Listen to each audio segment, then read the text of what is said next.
Saudações, meus amigos! Vamos continuar nosso curso de criminologia. Estamos agora na aula 03. A gente parou na análise da história da criminologia. Esse é o tema do nosso conteúdo atual, né, de criminologia. E agora a gente está no século XVIII, tá? Século XVIII. Qual foi a revolução aqui dentro da criminologia durante o século XVIII? A revolução ocorreu na área da psiquiatria, quando tivemos essa ruptura com a demonologia, né? Lembram que eu falei que no passado, principalmente durante a Idade Média e a Antiguidade, os doentes mentais eram tidos como pessoas possuídas pelo demônio, né? E aí se desenvolveu muito essa área da demonologia. No século XVIII, aqui no período do Iluminismo, da volta da razão, né?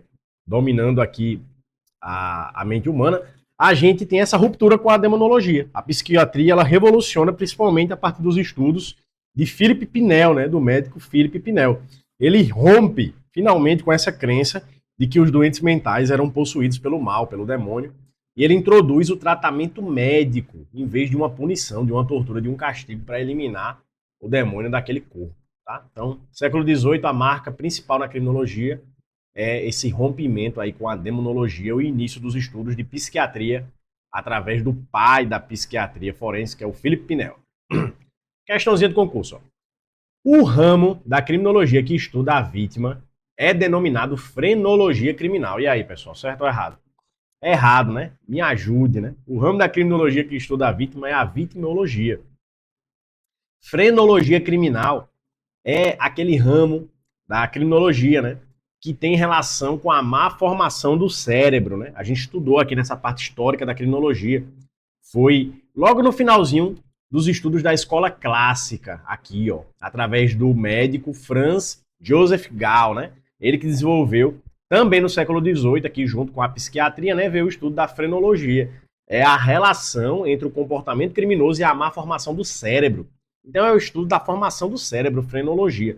Não tem nada a ver com vítima aqui, com o estudo da vítima. O estudo da vítima a gente vai ver mais pra frente, é a vitimologia, tá? Tem nada a ver com frenologia, não confunda, a questão tá errada. Vamos lá, uma relação aqui entre essa escola clássica, que a gente está estudando, né?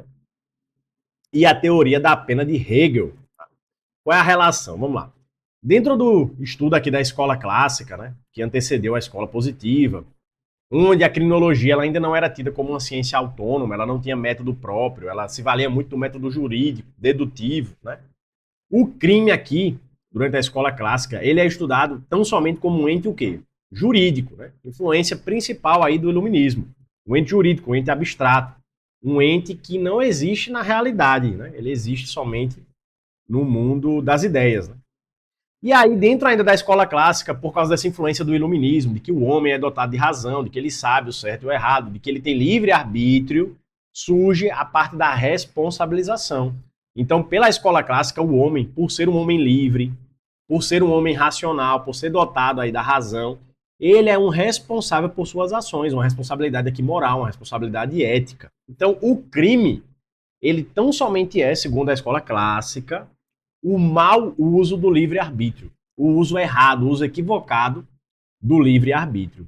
É aqui que vem o método lógico-dedutivo, o método lógico-dedutivo usado pela escola clássica aqui para tratar do crime, né? Método lógico-dedutivo que se vale da razão, se vale da lógica e sem nenhuma fundamentação empírica, sem nenhuma análise de caso concreto. A análise aqui é tão somente abstrata, tá? É dedutiva. Cria-se a regra geral e se aplica ao caso concreto. E aí o direito penal ele surge ali nesse método lógico dedutivo como algo que também tem que ser lógico, tem que ser previsível, tem que ter regras claras, regras justas, tá? E aí vem essa teoria da pena de Hegel, né? Essa teoria da pena de Hegel que é resgatada por Francesco Carrara, que é um dos autores da escola clássica, tá? E aí, o que é essa teoria da pena de Hegel? O que é a pena para Hegel, né? A pena para Hegel, ela é a negação do crime. É uma forma de restaurar a ordem moral ali que foi violada. Então o indivíduo ali ele é livre para escolher o certo e o errado. Se ele escolhe o errado, né, ele nega a moral, ele nega a ética, ele nega o certo, né, ele nega a razão. Logo, essa negativa dele, para ele voltar para o caminho reto, para o caminho do certo, ele tem que ter uma nova negativa, né? Então, ele pratica o crime, a gente vai negar o crime através da pena, para restaurar a ordem moral que foi violada ali pelo criminoso, que dotado de razão escolheu errar, né? Escolheu o pecado, digamos assim. E aí a pena, ela vai muito além de uma retribuição, né? Segundo Hegel. Não é o mal pelo mal, tão somente. É uma reconciliação, né? Do criminoso, né, do crime ali praticado com o direito. É a restauração do equilíbrio ético que a sociedade precisa para ela existir. Então, o Francesco Carrara se fundamentou nessa filosofia de Hegel e destacou a pena como um instrumento aí imprescindível para a justiça. Tá? Essa é a lógica aí, a relação entre a escola clássica e a teoria da pena de Hegel. A pena, sendo a negação do crime, ela vai muito mais do que uma punição por si só, né, do que uma retribuição pelo mal causado. Ela é a reconciliação do crime com o direito. É um instrumento de justiça para restaurar o equilíbrio da sociedade que foi rompido com aquele ato criminoso. Né? O equilíbrio aqui é ético, o equilíbrio moral. Tá? Vamos lá. Questãozinha. Cesare Bonesana, o Marquês de Beccaria, pertenceu a qual escola, né? Olha aí, pessoal. Cesare Bonesana, o Marquês de Beccaria, ele é de qual escola? Ó, vamos voltar aqui, ó. Onde é que eu encontro Cesare Bonesana, né? O Marquês de Beccaria, né? Ó, Cesare Beccaria. Qual é a escola que ele faz parte? É a escola clássica. Só com isso você já responde a questão. Por isso que é importante você saber os autores em qual escola cada autor se encaixa. Então, ó, Cesare Bonesana, o Marquês de Beccaria. Cesare Beccaria, né? Em resumo. Ele é da escola, letra A, ó, clássica. Ele não é da moderna, não é da positiva, não é da política criminal ou escola alemã. E não é dessa terça escola italiana, não. Ele é da escola clássica, tá? Primeira escola da criminologia. Vamos lá. Segunda questão. A história da criminologia conta com grandes autores, que, com suas obras, contribuíram significativamente na construção desse ramo do conhecimento. É correto afirmar que Cesare Bonesana, o Marquês de Beccaria, foi o autor de qual obra? Olha aí, só quer saber a obra do cara. Qual foi o livro que Cesare Bonesana, Marquês de Beccaria, né? Cesare Beccaria, escreveu? O livro dos Delitos e das Penas, tá?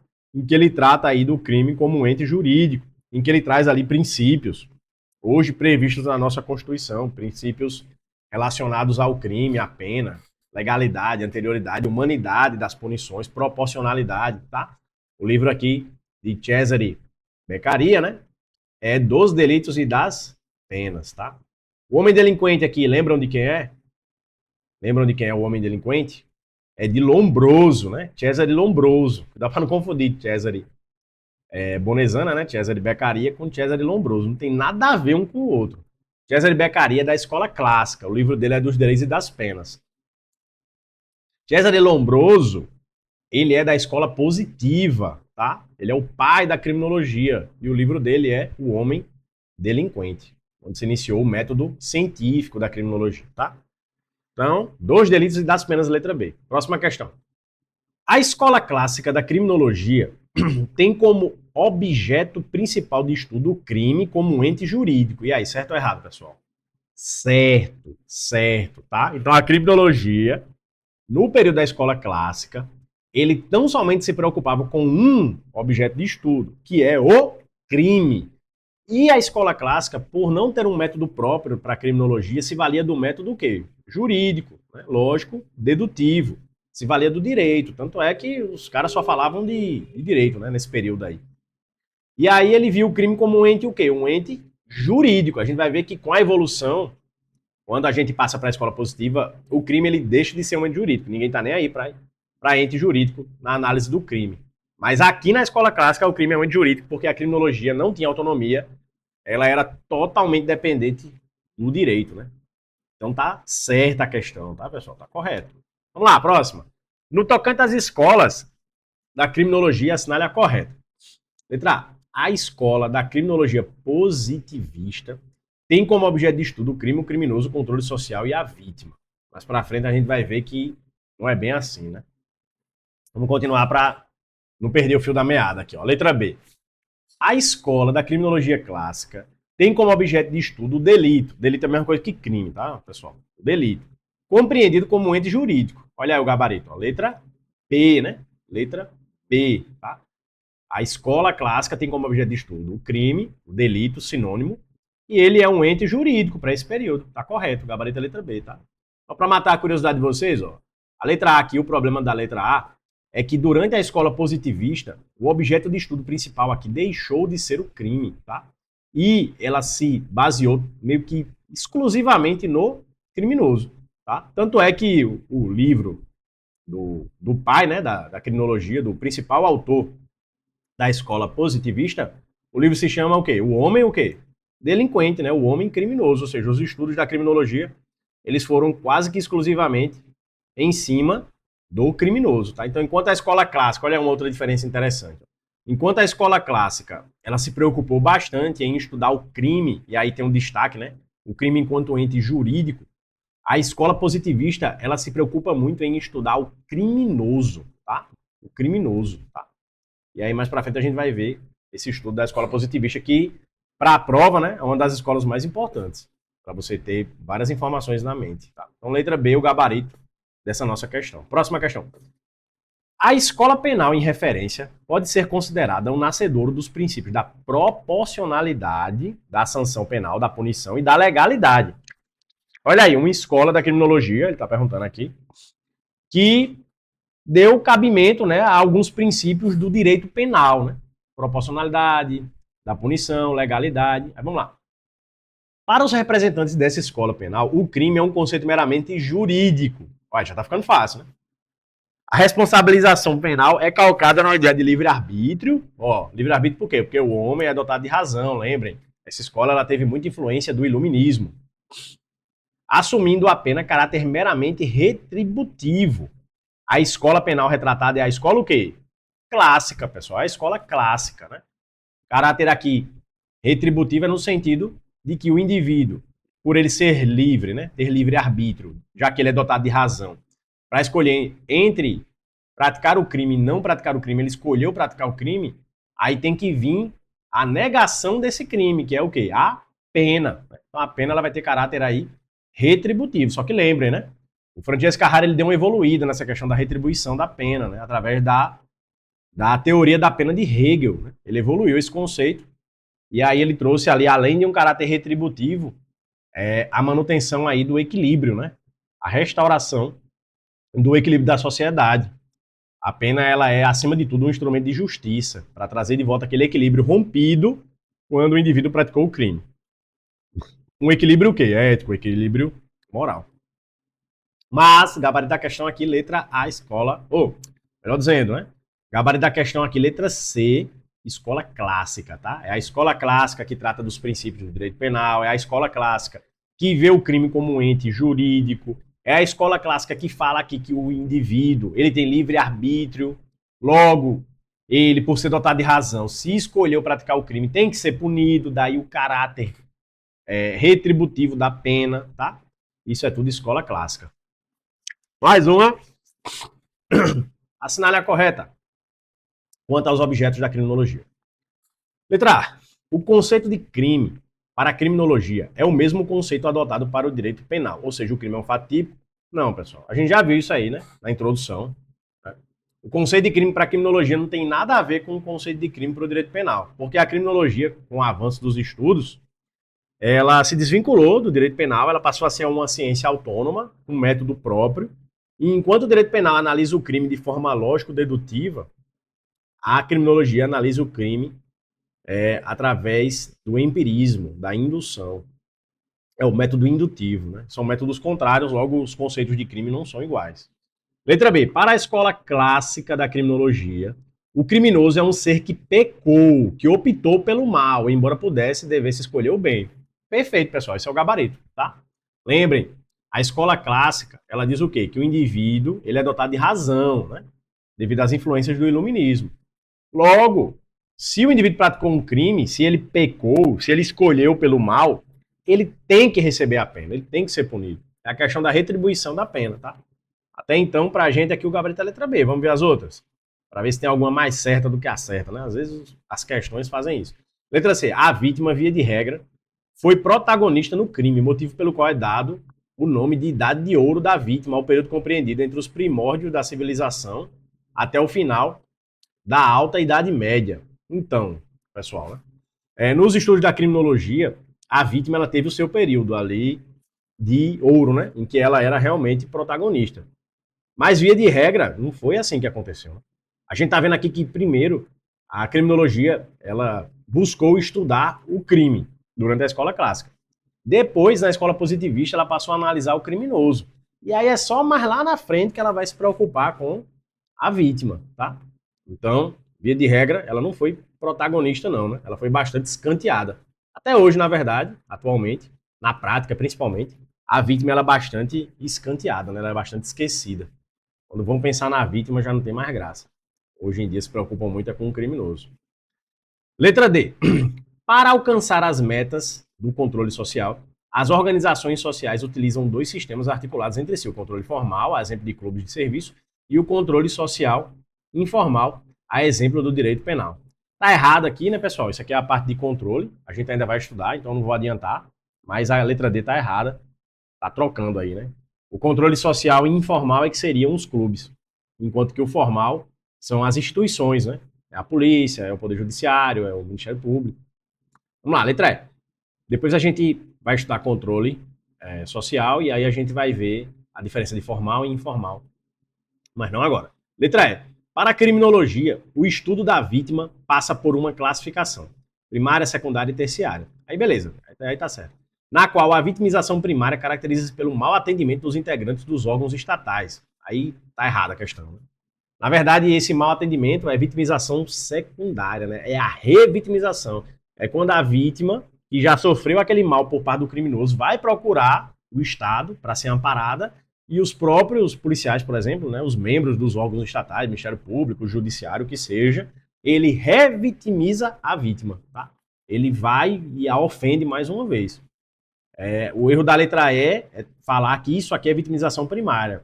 Não, isso é vitimização secundária. A primária é quando a vítima ela tem ali, ela sofre ali a prática do crime, né?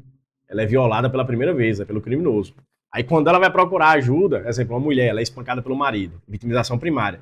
Aí ela vai na polícia pedir ajuda. Aí os policiais, não, sai daqui, você tem que apanhar mesmo, mulher tem que apanhar mesmo. Vai lá e vai fazer comida pro seu marido, ninguém aqui vai lhe ajudar não. Pronto, isso aí é vitimização secundária, revitimização. Os integrantes dos órgãos estatais, eles vão e, mais uma vez, violam aquela vítima, né? Vamos lá. Século XIX. Passamos do século XVIII, vamos para o século XIX. Aqui, ó, os cientistas aqui, ó. Aqui começa o período científico, né? O surgimento do positivismo na criminologia, a escola positivista, tá? A gente vai iniciar aqui, ó, pela escola positivista italiana, tá? Aqui é importantíssimo. É agora que a criminologia vai ter método próprio, ela vai se desvincular das outras ciências, né? Vai se desprender principalmente do direito, tá? Quem são os principais autores? Você tem que guardar na memória da escola positiva. Cesare Lombroso, tá? Principal, tido aí pela doutrina majoritária como o pai da criminologia, através de sua obra O Homem Delinquente, né? O Homem Criminoso. Aí a gente ainda tem o Enrico Ferri e o Raffaele Garofalo, ou Garofalo, sei lá como é que pronuncia o nome desse povo. Mas escola positiva, você tem que lembrar de 3 nomes, pelo menos. Cesare Lombroso, Enrico Ferri e Raffaele Garofalo ou Garofalo. Aqui, com a escola positiva, a gente passou a ter a criminologia como uma ciência, ó. Ela se desvinculou, ela tem método próprio, ela criou raízes, tá? Não precisa de mais ninguém. E aí ela passou também a ser caracterizada pelo método empírico e experimental. Olha os cientistas aqui, anotando, ó. Misturou azul com amarelo, deu laranja. Opa, vou fazer isso aqui 100 vezes, sempre tá dando laranja, aí tá anotando lá. Pronto, então aqui a gente viu aqui pela experiência, pelo experimento, que sempre dá laranja. Então é laranja, olha o empirismo, é a observação da realidade, tá? O conhecimento aqui da criminologia a partir da escola positiva, ele passa a ser feito por meio da observação, da análise científica. E não feito era na escola clássica, um cara que ficava pensando lá e escrevendo o livro, tirando as ideias da cabeça dele lá. Não, nada disso, tá? Agora é o método indutivo, lógico indutivo. A gente analisa os fatos, analisa o ser, observa a realidade, análise concreta para criar uma regra geral. Então, se eu misturei 2 cores, azul com amarelo, 100 vezes e toda vez deu laranja, então isso aí é método indutivo. Eu vou colocar lá, ó, vai ser laranja, porque eu experimentei 100 vezes e sempre deu laranja, tá? O crime agora vai ser entendido através de fatores biológicos, psicológicos, sociais, tá? Então o crime, a partir da escola clássica, ele é uma entidade, né? Ele é um sistema aqui biopsicossocial, tá? É um sistema biopsicossocial. Enquanto a escola clássica estudava o crime como um ente jurídico, a escola positiva, ela se lasca o crime, ela tá nem aí para o crime, ela vai analisar é o criminoso. Criminoso enquanto ente biopsicossocial, né? Uma análise biológica, psicológica, social do criminoso, tá? Questõezinhas aqui, ó. A escola da criminologia positiva tinha como principais adeptos Cesare Beccaria, Enrico Ferri e Rafael Garofalo. Olha que questão filha da puta. Ela jogou aqui Cesare Beccaria, que é da escola clássica, dentro da escola positiva, para você se confundir, com Cesare Lombroso. Tá? Então tá errada a primeira questão. Né? Aqui, para estar correto, tinha que ser ó, Cesare Lombroso, Enrico Ferri e Rafael Garofalo. Igual tá aqui, ó, Cesare Lombroso. Cesare Beccaria é lá da escola clássica, que é anterior à escola positiva. Cesare Beccaria é o autor dos Delírios e das Penas. Né? Cesare Lombroso, por sua vez, escreveu O Homem Delinquente. Tá errada a questão. Beccaria não é escola positiva, ela é escola clássica. Próxima questão. A criminologia estuda o crime, o criminoso, a vítima e o comportamento da sociedade. Portanto, ela investiga o crime em seus aspectos, aí a gente tem as alternativas, né? Biológico, cultural, psicológico, biológico, jurídico e sociocultural. Jurídico não, né, pessoal? Jurídico não, né? Letra C, jurídico, já acorda também. Psicológico, biológico e social. Olha aqui, ó. Social, biopsicológico e jurídico, não. Jurídico não, né? Então a gente viu aqui que a partir da escola positiva, quando a criminologia ela passa a ser uma ciência autônoma, ela se volta ao estudo do crime, do criminoso, como um ente o quê? Ó? Biopsicossocial, né? Fator biológico, psicológico e social. Então, ó, biológico, psicológico e social. Letra D, o gabarito. Biopsicossocial, tá? Esse é o nosso gabarito. Essa é a maneira que a criminologia hoje, e isso começou a partir da escola clássica, hoje ela estuda o crime, o criminoso, a vítima, o seu objeto de estudo, né? É um objeto biopsicossocial. Olha aí o bichão aí, ó. O pai da criminologia, né? O Cesare Lombroso, né? Nasceu em 1885 até 1909. Principal obra do pai da criminologia, né? Do principal autor da escola positivista, do Cesare Lombroso. A obra é O Homem Delinquente, de 1876, século XIX aqui, né?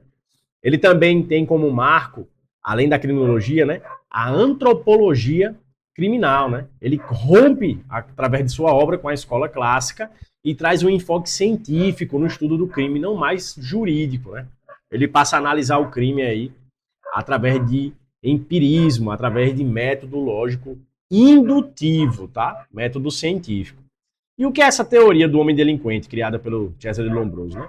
Então, o Cesare Lombroso, ele começou a estudar prisioneiros, estudou os presos, né, das cadeias lá que ele trabalhava, que ele era médico. E ele concluiu que alguns indivíduos, eles têm traços físicos, traços psicológicos que os predestinam à prática criminosa. Tá? É aí que o Cesare Lombroso, na sua obra Homem Delinquente, criou a teoria do criminoso nato, né, do delinquente nato, do bandido nato, que é o indivíduo que para ele é um ser atávico. Atávico em que sentido? Ele tem uma regressão mental, né, ao estado primitivo da humanidade, por isso ele pratica crime, tá?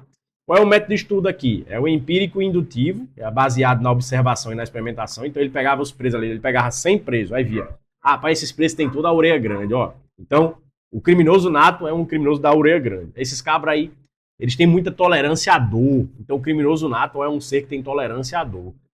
E aí se criou aí o criminoso nato, né? Tem aquela história, né, que você tá andando na rua, você olha pro cara assim e diz, esse cara aí é meio lombroso. Meio lombroso no sentido desse cara tem traços criminosos, né? Você atravessa a rua para não passar na mesma rua que ele, você acha que ele vai lhe assaltar. Tudo começou aqui com o Cesare Lombroso, com essa teoria do criminoso nato, tá? Então, Foi a partir de Cesare Lombroso, com a sua obra, O Homem Delinquente, que se desenvolveu essa teoria do criminoso nato, ser atávico, tem uma regressão, né? O cara ele não é dotado de total razão. Né? Ele tem uma regressão ao estado primitivo da humanidade, e por isso ele pratica crimes. E o criminoso nato é aquele que tem traços físicos, psicológicos, biológicos, que predestinam ele à prática criminosa, tá? Lembrar que a partir da escola positiva e até hoje, a criminologia tem esse método empírico indutivo de observar a realidade, de fazer experimentação, tá? E análise de fatos concretos. Totalmente contrário ao método que era usado pela escola clássica, que era um método abstrato, dedutivo, e que não tinha nenhuma preocupação com a experimentação, com o empirismo, com a realidade dos fatos, tá? Então, vamos lá. Olha aí, ó. Ser atávico, ó. O homem criminoso, né? O criminoso nato aqui, ó, pro Cesare Lombroso. Olha os traços, ó. Orelha grande, sobrancelha colada aqui, ó. Cabo bem rústico. Então, através de Cesare Lombroso, a gente tem aqui, né, essa análise da criminalidade como um fenômeno biológico. Então, o crime, a partir de Cesare Lombroso, ele chegou aqui à conclusão de que o crime, né, ou o criminoso, não é apenas um fenômeno jurídico, mas um fenômeno biológico. Lembra? Cesare Lombroso é médico, tá? Então, o criminoso, ele nasce, esse criminoso nato do Cesare Lombroso, nasce com certas características próprias. Mandíbula proeminente, orelha grande, testa pequena e assimetria facial, cara, todo feio, todo troncho. Essas são as características do criminoso nato do Cesare Lombroso. E aí, quem é que influenciou, né, o Lombroso a criar essas ideias, né? Lembra que a gente viu que no finalzinho da escola clássica surgiu a frenologia com o Gall, né? Aqui, ó, Joseph Gall. Vou voltar aqui para vocês verem. Cadê? Aqui, ó. A frenologia, ela nasce no século XVIII. O médico também, né? Franz Joseph Gall. A má formação do cérebro é o que gera o comportamento criminoso. Pronto. Aí veio o Lombroso e se baseou aí na frenologia para criar a teoria dele, né? E além dos estudos da frenologia, Lombroso também nasceu na época em que teve a revolução da psiquiatria, né? Lembra do Philippe Pinel, o médico lá que disse que os doentes mentais, a loucura, né? A doença mental não é possessão demoníaca, mas sim uma doença que tem que ser tratada através de remédios, né? Através de tratamento médico. Pronto, então o Cesare Lombroso, ele se valeu, né, da junção da frenologia com o avanço da psiquiatria e criou essa teoria dele, do criminoso nato, o homem delinquente. Tá? Esses são os precursores do positivismo de Cesare Lombroso. Características do criminoso nato. Lembrar dessa expressão que ele usa, né? Atavismo criminal. Né? O que é o atavismo criminal? É a regressão ao primitivo, né? O homem primitivo, né? Que não desenvolveu todos os aspectos da humanidade. Então é o camarada que tem traço físico degenerado, mandíbula volumosa, assimetria facial, insensibilidade à dor, vaidade excessiva, ele colocou aqui também como característica. E aí, o Cesare Lombroso, através de sua análise aqui, ele traz uma política criminal, né? Para Cesare Lombroso, em razão aí do criminoso nato, né? Do homem delinquente, ele disse o seguinte, ó, os criminosos natos, a gente tem que segregar. A gente tem que ter um método de defesa social. Né?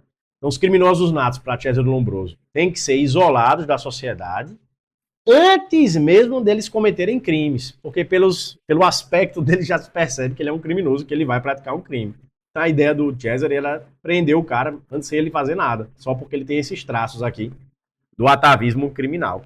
E aí ele trazia, então, né, medidas preventivas severas, né, baseadas tão somente no biotipo do criminoso, né, nos aspectos do criminoso. Aqui um criminoso nato.